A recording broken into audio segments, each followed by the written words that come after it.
আসসালামু আলাইকুম রহমতুল্লাহ। প্রিয় দর্শক, আশা করি সকলে ভালো আছেন। আজকের ভিডিওটি অন্যরকমভাবে উপস্থাপন করতে যাচ্ছি। এই ভিডিওতে একটা বার্তা দেওয়ার চেষ্টা করতেছি।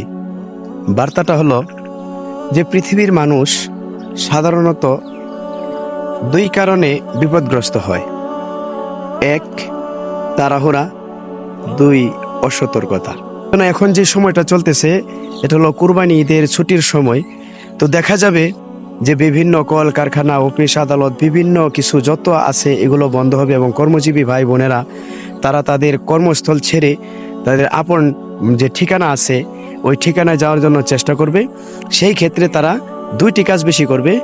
এক হলো যত তাড়াতাড়ি বাড়িতে যাওয়া যায় এজন্য তারা তাড়াহুড়া করবে, আর এই ক্ষেত্রে তারা তাড়াহুড়া করতে গিয়া অসতর্কতা অবলম্বন করে বিভিন্ন বিপদ আপদে নিপতিত হবেন।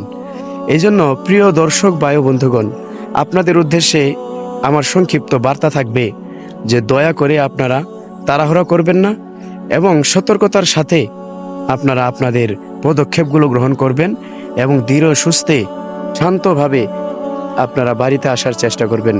আল্লাহ সকলকে সুন্দরভাবে বাড়িতে এসে ঈদ উদযাপন করে পরিবারের সাথে তারপরে আবার নিজের কর্মস্থলে যাওয়ার তৌফিক দান করুন।